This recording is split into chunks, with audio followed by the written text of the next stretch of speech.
Hi, I'm Marvin Jackson, and welcome to the Sideline Report. Joining me is my partner, Donna Hopkins, and Barry Bad News Barnes. Now, the Burgundy and Gold lost to the 49ers on Monday night. Talk about this game. What happened, Donna? Like they said, Shanahan said that they couldn't afford to make mistakes in this game. But I think that they spent so much time the other week trying to address turmoil in the locker room that they forgot that they had to play the 49ers. And they came out a little flat. But everybody is talking about RG3. He didn't have a good game. This was by far his worst game. This was by far the offensive production as far as their worst game. But I look at the fact that before halftime, they didn't even have 50 yards, total yards, and in the second half, they had only a total of 30 yards or so. So the offense, they got away from the running game because that was the only thing that was going right.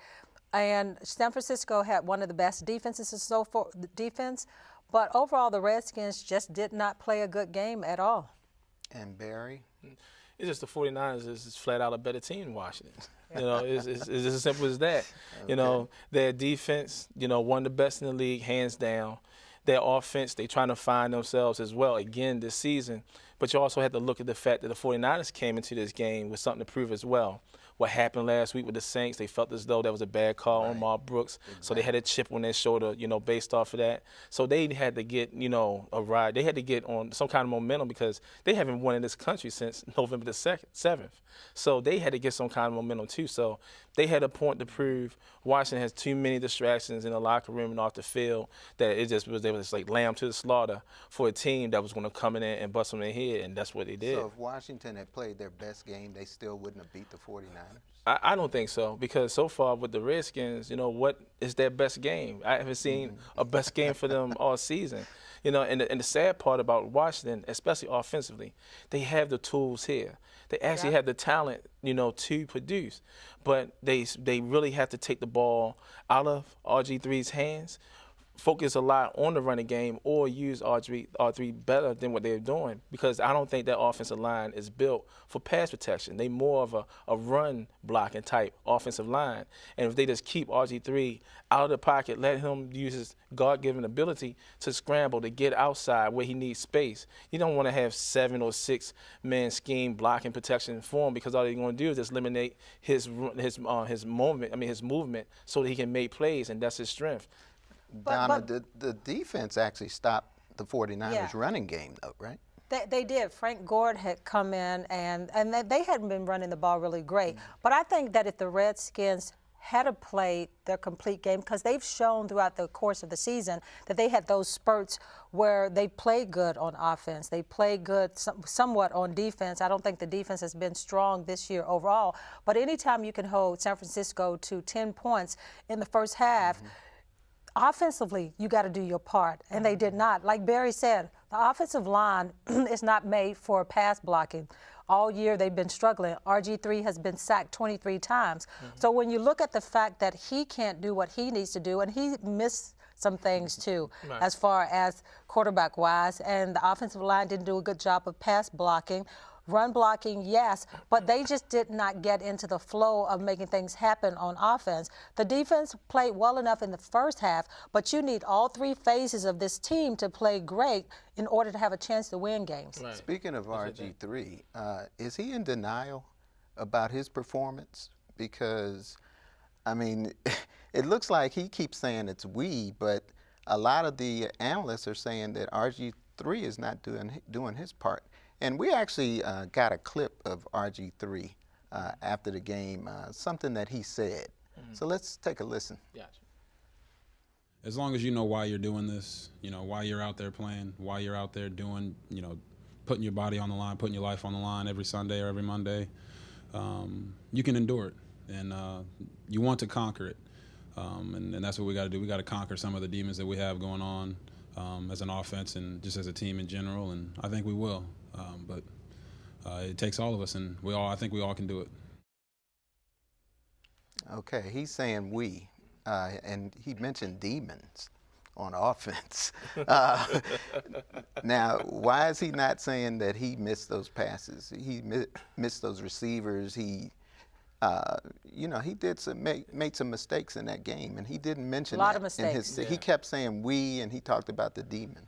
Well, I think that's what Santana Moss talked about a little bit when that came out about, you know, sometimes you have to take ownership of what you did, along with we as a team, we did this. Most of the time when people said, my bus, I messed up this time and whatever. So he knows that he missed some throws, missed some reads and Yes, all he of did. that. And that's anybody. I mean, I can respect you even saying that, hey, I did this, but it's so much going on in that locker room right now with coaches, players, and all of them talking. Fathers coming into the locker room. But that's even okay with even with the father coming in there, because a lot of people do that. I mean, throughout sports in general.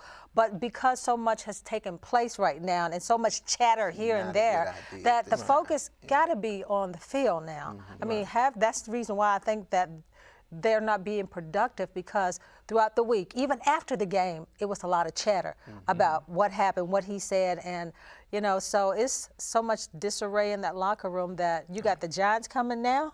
Yeah, how can you change all that, all this disarray? What do the Redskins do now? Well, first of all, it starts with, you know, their staff. I really believe that the father, you know, Robert's father coming in, you know, into the locker room shows a lot of weakness with the organization, hands down. Well, the leaders of the organization should have said no. Right.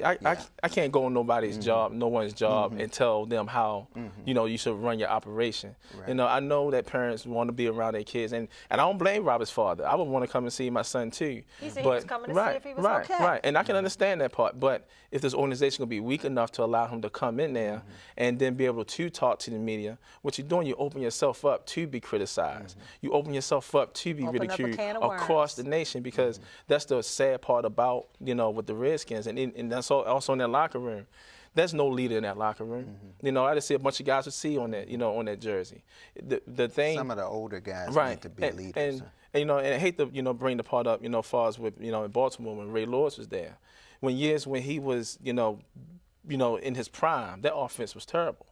But not once did he come out and bash that offense. If he would have done it, you know, he would have been wrong for it, but nobody wouldn't, you know, blame him for that situation. So they actually kept a lot of things in-house. Still to this day, you really don't see them coming out talking about each other like that. This is something that the Redskins need to learn as a team, to keep everything bottled in. We're going to have our assumptions, and we're going to talk about it anyway, but don't let it be made known. So can they keep this team together? Or do they blow it up? I would say why? Well, I think that this is a young team, and I think that's the reason why you're hearing so much. Veterans teams don't talk a lot like this. Things don't get out and so forth. But as someone first said, winning cures all things. If they were winning, because I'm sure some of this went on last year at a stretch, but this is a young team, and they're losing right now 3-8.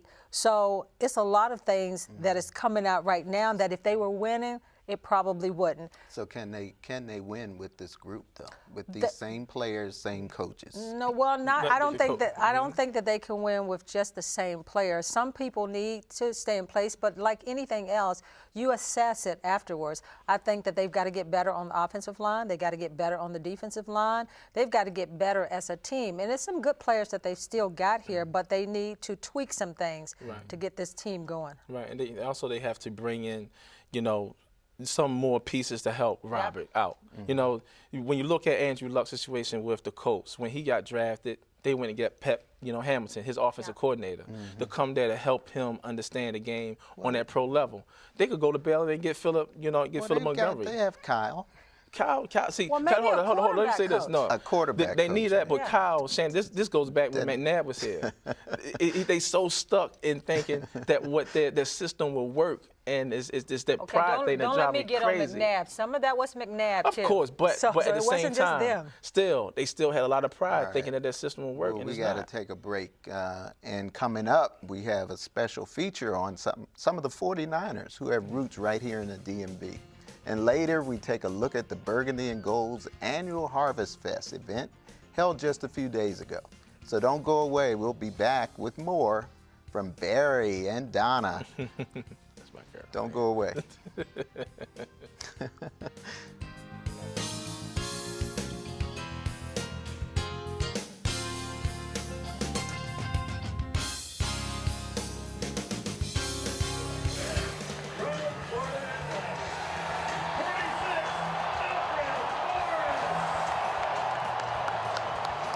With the Sideline Report, this is Alfred Morris wishing you a happy holidays.